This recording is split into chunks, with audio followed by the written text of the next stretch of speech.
अस्सलाम वालेकुम। प्रोग्राम 10 में खुशामदीद। मैं हूं इमरान सुल्तान। भारत की इलाकाई बालादस्ती का ख्वाब चकनाचूर। जंगी महाज के बाद भारत को सिफारती महाज पर भी नाकामी का सामना और उधर बिलावल भुट्टो के वफ्द की कारकर्दगी की दुनिया इस वक्त मुतरफ हो चुकी है। पाकिस्तान के जो सिफारती मिशन है उसके कामयाब जो दौरे इस वक्त बैनुल-अक़वामी दौरे और जिस तरीके से ट्रंप इंतज़ामिया को ब्रीफ किया जाकर सबसे पहले बताया कि भारत जो है वो क्या चाहता है, क्या उसकी पसे पुश्त जो इसके जो भी पस मंज़र है उसके ऊपर बात की गई। और ये भी बात की गई कि जनाब भारत इस वक्त जो आबी जारियत मचाए हुए है उसमें मुमकिन अगर पाकिस्तान ने उसके खिलाफ इक़दाम उठाए तो क्या इक़दाम हो सकते हैं। इन तमाम चीज़ों को हम डिस्कस करेंगे। हमारे साथ मौजूद हैं साबिक़ सिफारतकार डॉक्टर जमील अहमद। बहुत शुक्रिया आपके वक्त का। सबसे पहले तो मैं जानना चाहूँगा कि इस वक्त ऐसा लग रहा है कि पाक भारत कशीदगी में सिफारती महाज पर नई दिल्ली जो है इस वक्त तन्हाई का शिकार हो गया है, क्या कहिएगा सर? जी, it's a narrative of nerves and narrative.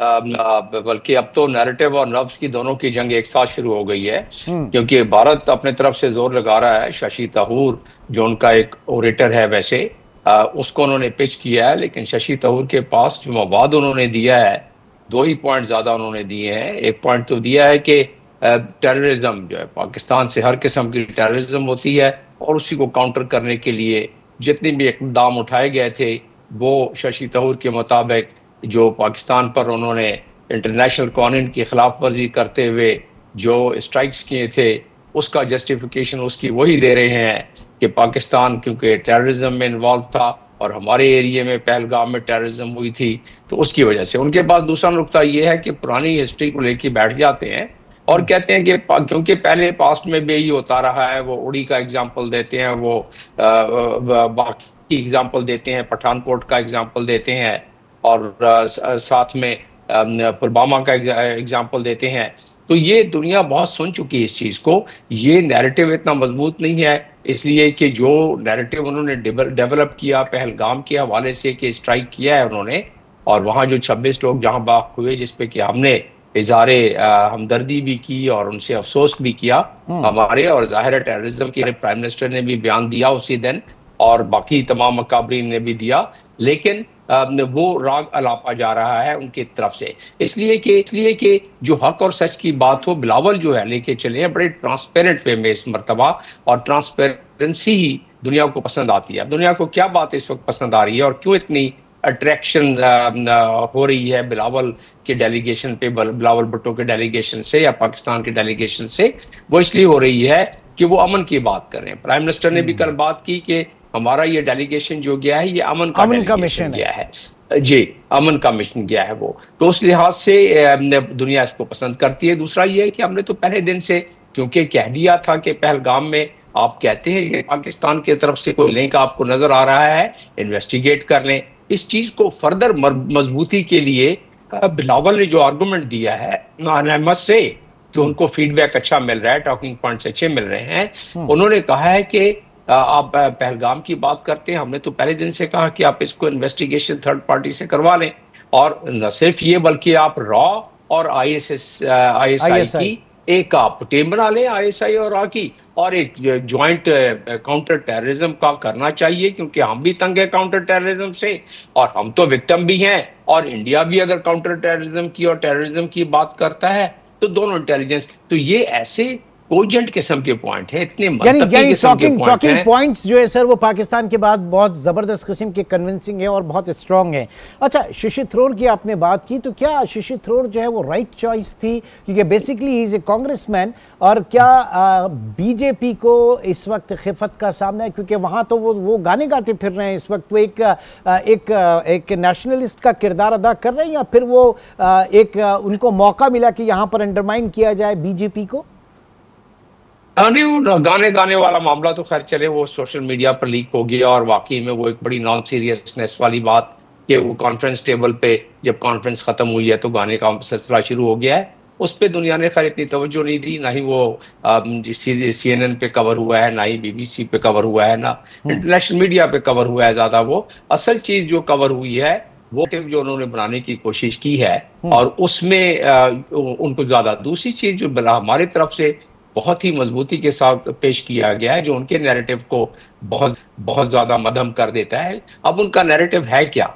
Narendra Modi तो उनके अपने ही अपोजिशन लीडर कहते हैं कि जब ट्रंप ने फोन किया कि नरेंद्र सरेंडर, तो ये तो उनके पब्लिक में उन्होंने बात की है, लेकिन जाहिर है उनकी एक ट्रंप की जो एक मीडिएशन थी, एक इंटेलिजेंस थी, उसकी वजह से सीज फायर हुआ, जो आज तक इंडिया सरकारी तौर पर नहीं मान रहा है, और जिसको बिलावल ने बड़ा पजीराई बख्शी।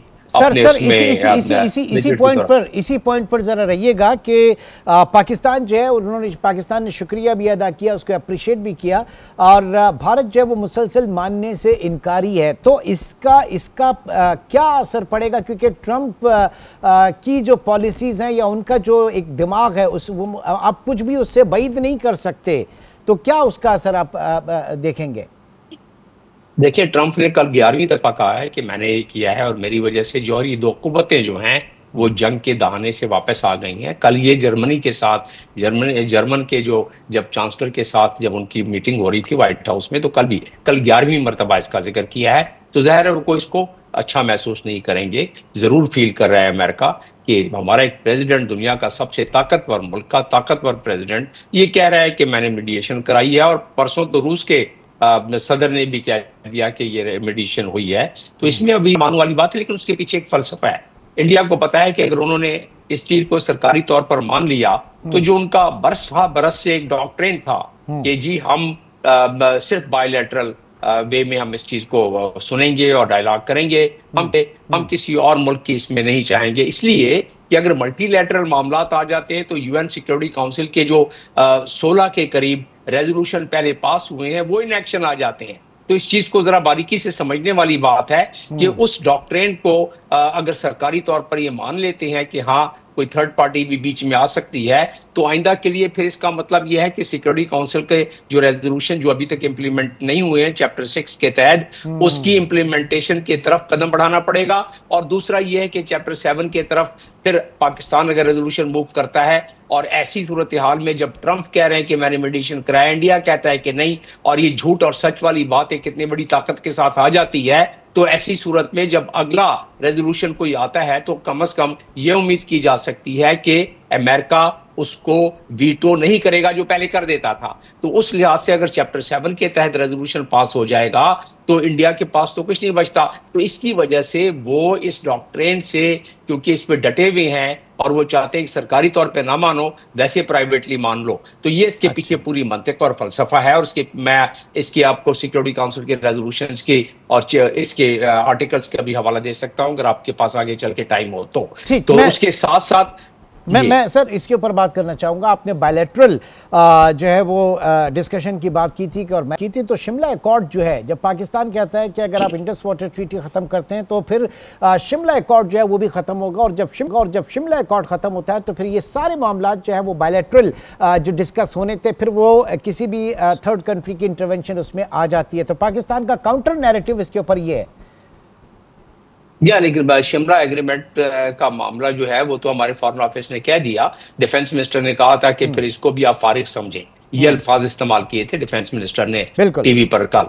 लेकिन ये है कि उसको फारिग इसलिए नहीं समझा जा सकता कि हमारे फॉरेन ऑफिस ने कह दिया कि नहीं, बिल्कुल वो कायम दायम है, इसलिए कि वो एग्रीमेंट के खत्म करने का एक तरीकाकार है। अगर पाकिस्तान को खत्म करना हुआ तो वो उसमें एक जेनेवा कन्वेंशन भी है, उसमें एग्रीमेंट को खत्म करने के तरीकाकार भी दिए हुए हैं, तो उसके तहत किया जाएगा। लेकिन हमने अपना देखना है इसमें कि बायलैटरल शिमला के लिहाज से देखा जाए तो फिर तो लाइन ऑफ कंट्रोल भी खत्म हो जाती है, फिर लाइन ऑफ कंट्रोल बदल जाती है सीज फायर में, तो उसमें फिर ज्यादा खतरात होंगे, इस किस्म के जो एडवेंचर्स हैं उसके ज्यादा खतरात होंगे। लेकिन वो उसका पहला पैराग्राफ ये है जो शिमला एग्रीमेंट है कि शिमला एग्रीमेंट के जितने भी आर्टिकल्स हैं वो ताबे रहेंगे यूनाइटेड नेशन, उससे कंट्राडिक्ट नहीं करेंगे यूनाइटेड नेशन चार्टर से, तो वो ऑटोमेटिकली यूनाइटेड नेशन चार्टर भी उसके अंदर आ जाता है। तो वो अगर कायम ही रहे तो ज्यादा बेहतर है, उसमें कोई हमारा ज्यादा मफाद नहीं है कि हम उसको एक तौर पर खत्म कर दें। दूसरी बात, अगर आप आगे आगे अगर बिलावल भुट्टो और शशि तरूर की बात करें तो शशि तरूर के नैरेटिव में काउंटर टेररिज्म एक सिर्फ आ जाता है बढ़ चढ़ के सबसे ज्यादा, और दूसरा यह है कि पाकिस्तान जो है उसने एग्रेशन पहले की थी, इसलिए उनको ये करना पड़ा। अच्छा सर, डॉक्टर साहब एक बात और कि जब बिलावल भुट्टो अप्रिशिएट कर रहे हैं उनके इस सीज फायर के हवाले से किरदार को, तो फिर ये भी बात हुई कि दोनों फरीकैन जो हैं उनको मुज़ाकरात की टेबल पर भी लेकर आए, ये भी एक बात कही गई। और साथ ही साथ जब मुज़ाकरात की बात है, दहशतगर्दी की बात है, तो ज़रूर करेंगे दहशतगर्दी की बात, लेकिन जो सेंट्रल फोकस होगा वो कश्मीर के ऊपर होगा। तो ये पाकिस्तान की तरफ से कहा जा रहा है, क्या कहिएगा इस पे? नहीं देखिए, असल तो बात यह है कि कश्मीर सिर्फ पाकिस्तान और इंडिया का तो डिस्प्यूट दुनिया के यूनाइटेड नेशंस के चार्टर पे सबसे पुराना डिस्प्यूट तो वही है ना, एजेंडा भी मौजूद है। तो बिल्कुल सही बात है ये, क्योंकि कश्मीर ही तो असल जड़ है। अगर कश्मीर जो असल जड़ को अगर ना तय किया जाए तो फिर रेजिस्टेंस मूवमेंट जो कश्मीर में है वो कैसे खत्म होगी? और रेजिस्टेंस मूवमेंट की तो इजाजत है, दुनिया में हर जगह इजाजत है। क्योंकि रेजिस्टेंस मूवमेंट जनरल असेंबली के रेजोल्यूशन 2649 के तहत कहीं भी अगर ऑक्युपाइड फोर्सेस के खिलाफ किसी टेरिटरी में कोई ग्रोह या कोई तबका उसके खिलाफ उठ सकता है, तो वो उसमें बड़ी मजीद उसमें लीगल कॉम्प्लिकेशन भी होगी कि उसमें अगर इन्होंने इसको बायलैटरल वे में या इसको अगर नहीं किया तो फिर ये रेजिस्टेंस मूवमेंट वाला सिलसिला भी जो है उसको एड्रेस करना पड़ेगा। सर लास्ट एक चीज मैं आपसे और जानना चाहूंगा कि जिस तरीके से ट्रंप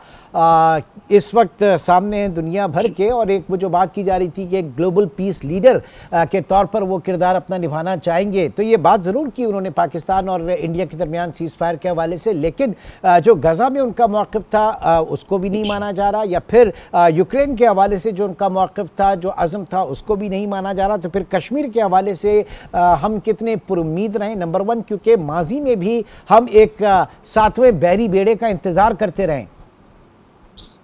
नहीं, हमने तो अपने दौरे बाजू पर ज्यादा यकीन रखना पड़ेगा, लेकिन यह है कि बहरहाल दुनिया को साथ लेके चलना पड़ता है, और अमेरिका जैसा मुल्क वो इसमें अगर इन्वॉल्व होता है तो उसमें एक अच्छी तकवीत मिलेगी हमारी गुफ्तगू, क्योंकि इससे पहले तो उनका पलड़ा इंडिया की तरफ रहता था और अब भी रहेगा इंडिया की तरफ, क्योंकि जियो स्ट्रेटेजिकली अगर देखा जाए तो उनकी फॉरेन पॉलिसी का कलीदी हिस्सा यही है कि इंडिया को यहाँ सबसे मजबूत बनाया जाए और इलाके में एक हेजमोन के तौर पर बनाया जाए ताकि चाइना का मुकाबला कर सके।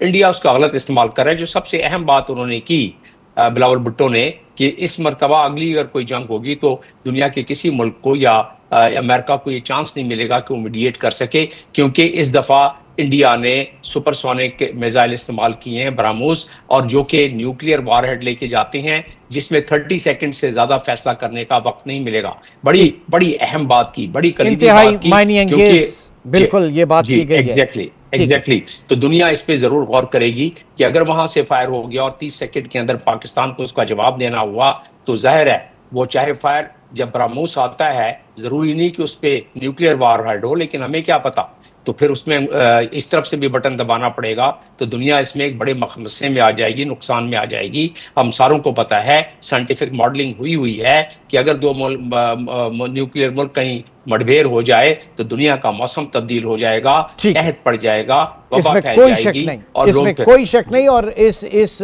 मामले से जितना दूर रहा जाए उतना बेहतर है, ये दोनों मुल्कों के लिए बल्कि पूरी दुनिया के लिए उनके हक में है, उसके हक में बेहतर है। बहुत बहुत शुक्रिया। डॉक्टर जमील अहमद खान साबिक सिफारतकार हमारे साथ मौजूद थे, थैंक यू वेरी। नाज़रीन, एक छोटे से ब्रेक की कॉल है और ब्रेक के बाद इसी मौजू को मजीद आगे लेकर बढ़ेंगे। छोटे से ब्रेक के बाद दोबारा मिलते हैं। Welcome back. इस वक्त हमें ज्वाइन किया है तजज़ियाकार डॉक्टर शाज़िया अनवर चीमा ने। बहुत शुक्रिया आपके वक्त का। इस वक्त हम डिस्कस यही कर रहे थे कि भारत को जो जंगी महाज के बाद अब सिफारती महाज पर भी नाकामी का सामना है, और ज़ाहिर कि शर्मसारी है इस वक्त उनके लिए जिस तरीके से उनके जो मिशन है उसका जो हाल किया जा रहा है। और दूसरी तरफ हम देख रहे हैं कि पाकिस्तान का जो सिफारती जो मिशन है, जो अमन मिशन है, जिसकी क़यादत बिलावल भुट्टो ज़रदारी कर रहे हैं, दुनिया उसकी पजीराई कर रही है, पाकिस्तान के मौक़िफ़ को तस्लीम किया जा रहा है। तो टॉकिंग पॉइंट्स जो हैं वो पाकिस्तान के पास बड़े जामे, मुदल्लल और कन्विंसिंग है। इंडिया के पास इस वक्त क्या है? इंडिया के पास उनके डोमेस्टिक टॉकिंग पॉइंट्स हैं जो कि झूठ पे मबनी हैं और वो भी बिक नहीं रहे हैं, और अब उन पे भी पर्दा उठ रहा है और बात हो रही है कि जी अब इन पे अब आगे क्या किया जाए, इतनी डिप्लोमेटिक आइसोलेशन को जस्टिफाई कैसे किया जाए। आपने देखा कि जितने भी उनके ग्रुप्स जो हैं बाहर गए हैं, उनसे कोई हाई प्रोफाइल बंदा भी नहीं मिला है। एक्सटेंसिवली मैं उनको फॉलो कर रही हूँ, वो कहाँ जा रहे हैं, वो वहां पे जाके साइट सीइंग करते हैं और तस्वीरें बनवाते हैं, और कोई भी थिंक टैंक जो होता है या इस तरह कोई लोकल तंजीम है, उसके 4 बंदे इकट्ठे करके अपना ही मीडिया उनका साथ है, उसको ही 4 बयान दे के तो वहां से निकल के कहीं और चले जाते हैं, और हर जगह पे वही एक ही चूरन बेच रहे हैं कि पाकिस्तान जो है वो एक दहशतगर्द मुल्क है, जिसके लिए ना तो किसी के पास कोई एपेटाइट है, ना उसके लिए कोई सुनने को तैयार है। ये नैरेटिव अब इतना ज्यादा रिडंडेंट हो गया है, ये नैरेटिव एक एक्टिव जेनोसाइड और हॉलोकॉस्ट करवा रहा है, तो दुनिया के पास इस नैरेटिव को कंज्यूम करने की कोई वो नहीं है, पैलेटेबल ही नहीं है उनके लिए। ये रशिया गए हैं, इनसे कोई हाई प्रोफाइल बंदा नहीं मिला, ये जापान गए हैं, इनसे कोई हाई प्रोफाइल बंदा नहीं मिला, ये अफ्रीकन कंट्रीज तक में जा रहे हैं, वहां पे भी ये थिंक टैंक से मिल रहे हैं, हर जगह पे जाते हैं और कहते हैं कि जी मुसलमान और दहशतगर्दी को और पाकिस्तान को जोड़ते हैं। सऊदी अरेबिया में गए हैं, वहां भी इनके पास इनसे कोई हाई प्रोफाइल बंदा नहीं मिला। अच्छा, इसको डॉक्टर शाजिया जरा इंडियन डोमेस्टिक जो पॉलिटिक्स है उसके व्यू से अगर मैं देखना चाहूँ तो शशि थरूर जो है, क्या वो राइट चॉइस थी? बेसिकली इज ए कांग्रेसमैन, और यहाँ पे जिस तरीके से पसपाई हो रही है उनके वफ्द की, तो क्या ये बीजेपी को लेकर एक बहुत बड़ा डेंट नहीं है खुद इंडिया के हवाले से? तो वो जो खुद बीजेपी के अंदर कोई और ऐसा कैरेक्टर नहीं था, कोई और स्पाई का लीडर नहीं था जिसको वो भेजते, या फिर उन्होंने कोशिश की कि जनाब अपनी ऑपोजिशन को ऑन बोर्ड लें, कम से कम डोमेस्टिक जो प्रेशर है वो कम हो थोड़ा? डोमेस्टिक प्रेशर की उनको फिक्र नहीं है, उन्होंने ऑप्टिक्स जनरेट करने की कोशिश की है, उसके अंदर मुसलमान ऐड किए हैं, उसमें सिख ऐड किए हैं, डिफरेंट एथनिसिटी के लोग ऐड किए हैं, और साथ सारी अपोजिशन पार्टी, तो अपनी तरफ से बहुत ऑप्टिक्स क्रिएट करने की कोशिश की है। लेकिन उन ऑप्टिक्स में भी अगर आपके अंदर वो नेशनहुड और वो इतनी ज्यादा डिवीजन है, आप एक ग्रेटर गोल के लिए काम ही नहीं कर सकते। अब शशि थरूर क्या कर रहे हैं, वो हर जगह पे जाके ट्रंप को जो है उसकी ट्रंप बैशिंग कर रहे हैं।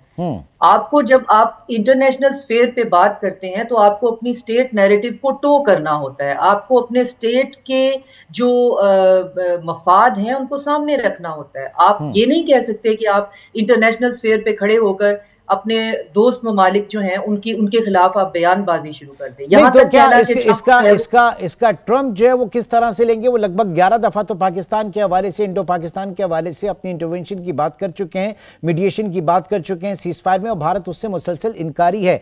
तो ट्रंप जैसे बंदे से आप कुछ भी जो है वो कह रहे हैं कि करीन कयास होता है उनके हवाले से कोई भी चीज इमेजिन करना, कुछ भी बियॉन्ड चला जा सकता है। तो क्या कहिएगा आप इस पे?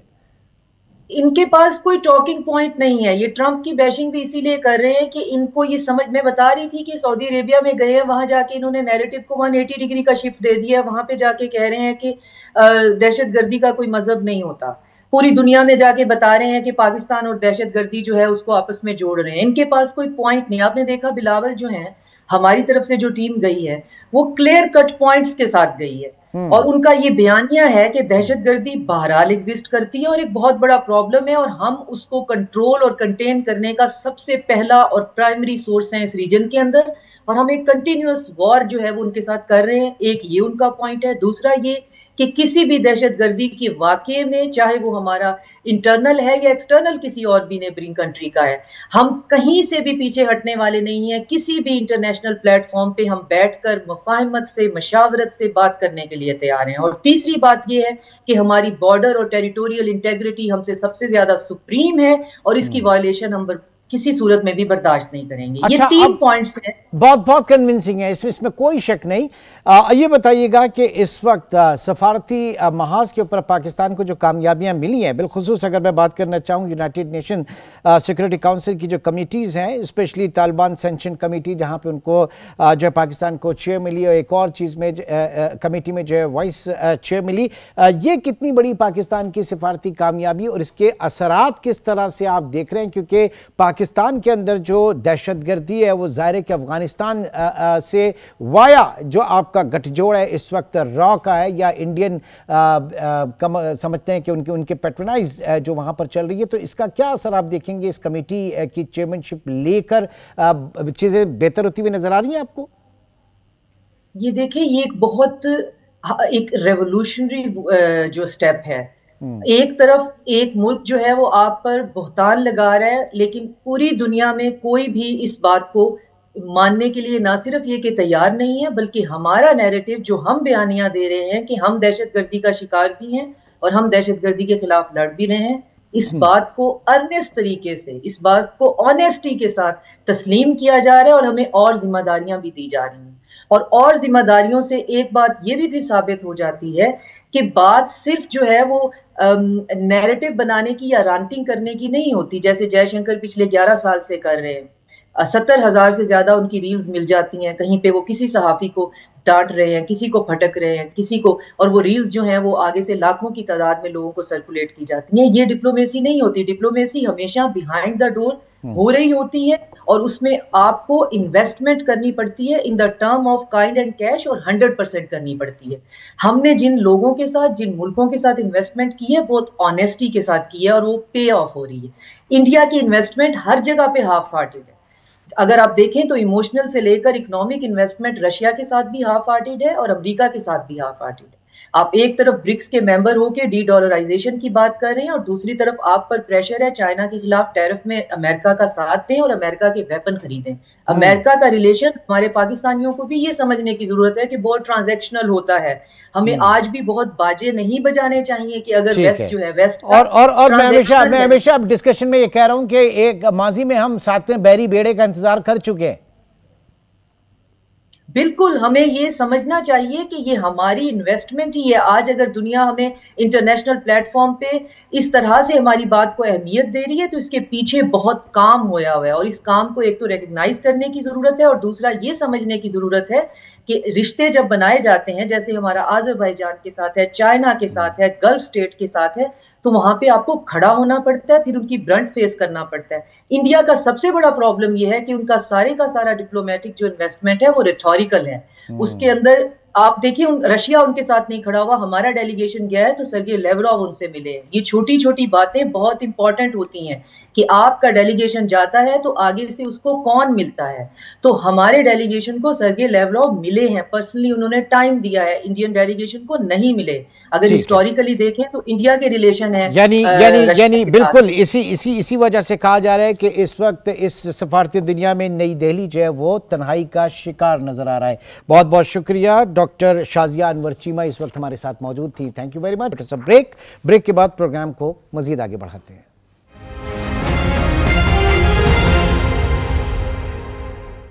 प्रोग्राम में एक बार फिर खुशामदीद करेंगे और आपको बताएं कि 1 जून से अब तक कराची में ज़लज़ले के 32 झटके महसूस हो चुके हैं और जिसकी जो रेक्टर स्केल पे इसकी शिद्दत 1.5 से 3.6 तक इसकी रही। ये क्या मामलात हैं आजकल, क्यों तवातुर के साथ कराची में जो है वो ज़लज़ले के झटके महसूस किए जा रहे हैं और क्या ऐसी कौन सी एक फॉल्ट बेल्ट है जो कि इस वक्त काफ़ी मुतहर्रिक नज़र आ रही है और क्या इसकी शिद्दत में इजाफा हो सकता है। इन तमाम चीज़ों को हम डिस्कस करेंगे। कराची स्टूडियो में हमारे साथ मौजूद हैं सैयद तारिक हसनी साहब जो जियोलॉजिस्ट हैं। बहुत शुक्रिया तारिक हसनी साहब। सबसे पहले तो ये बताइएगा कि ऐसा क्यों हो रहा है, ये अचानक हमने देखा कि जनाब 32 तवातुर के साथ ज़लज़ले के झटके, क्या वजह है बुनियादी? राइट, कराची जहाँ वाक़ है, जो इसकी लोकेशन है, सबसे पहले तो ये समझ लें कि ये एक बहुत एक्टिव बेल्ट के पास ही है और हमारे जुनूब मगरिब में हम बिल्कुल एक यूरेशियन प्लेट, अरबियन प्लेट और इंडियन प्लेट का एक ट्रिपल जंक्शन है। एक तो वो इम्पॉर्टेंट जगह है जहाँ से कि कुछ ज़लज़ले पैदा हो सकते हैं। इसके अलावा जो हमारा एरिया है ख़ास तौर पे जो ईस्टर्न साइड पे और हमारे नॉर्थ वेस्टर्न साइड के ऊपर, यहाँ पे भी बहुत सारे ऐसे फॉल्ट्स मौजूद हैं। ऑलरेडी जियोलॉजिकल मैप्स के ऊपर आप देख सकते हैं और आपको मालूम है। मगर ये जो इस वक्त आए हैं, जो ये 32 के करीब, और ये बहुत ही शॉर्ट ड्यूरेशन के अंदर आए और इनकी इम्पॉर्टेंट चीज़ ये कि ये इंटेंसिटी इसकी बहुत कम है। यानी इंटेंसिटी ऐसी नहीं है कि बहुत अलार्मिंग हो।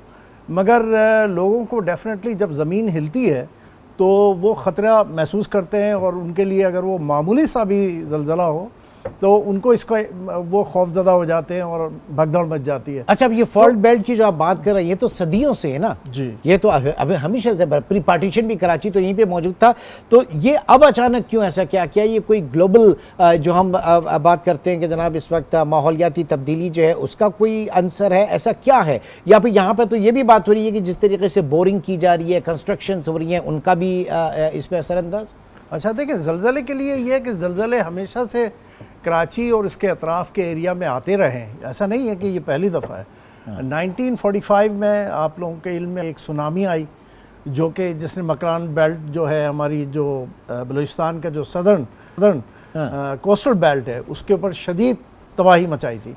कराची का शहर भी उससे मुतासिर हुआ था। टोटल उस वक्त 1945 में जो ये 28 नवंबर 1945 को और उसका जो इम्पैक्ट आया कराची शहर में लिमिटेड आया, और उस सुनामी ने, यानी सुनामी वो जो कि समंदर में जलजले की वजह से समंदर में जो लहर बनी उसने नॉर्दर्न एरिया जो था उसका इमीडिएटली वो मकरान बेल्ट था, तकरीबन 4000 लोग मरे उसमें, और कराची शहर मामूली मुतासिर हुआ। हमारे जो दोनों जो कैप मॉन्स और मनोड़ा के ऊपर जो लाइट हाउसेज हैं उनके अंदर क्रैक्स आए थे।